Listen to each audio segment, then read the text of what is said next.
Welcome to our channel. Today we how to transfer 1099k income into tax returns after 2024 changes, full guide step by step clearly. Begin by gathering your 1099k forms.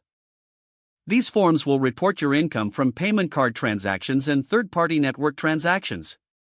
Make sure to have all relevant forms for the tax year you are filing for. Next, review the changes to tax laws for 2024. This includes understanding how the thresholds for 1099k reporting have changed. Familiarize yourself with the new reporting requirements, especially concerning the $600 threshold. Now, log into your chosen tax software or the IRS website for further guidance. If you're using tax software, navigate to the Income section.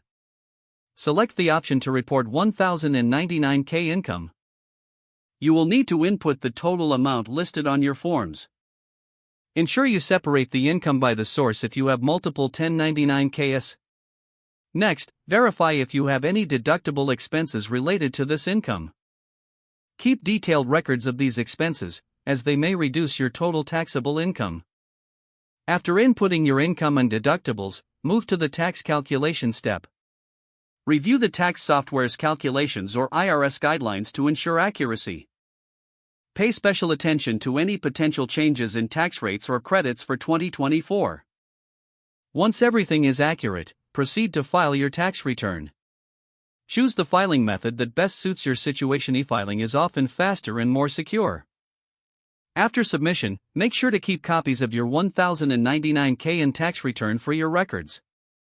Lastly, monitor for any correspondence from the IRS regarding your filing. By following these steps, you can effectively report your 1099k income on your tax return, ensuring compliance with the latest regulations.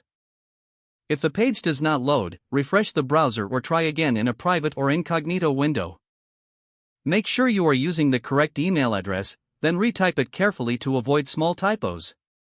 If your password is not accepted, use the reset option and create a new strong password you can remember.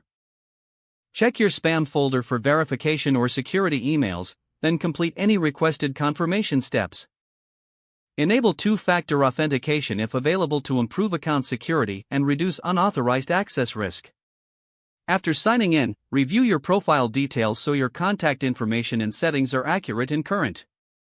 If you see an error message, note it down and try again after restarting your device and internet connection. Don't forget to like this video and subscribe to our channel for more step-by-step tech guides.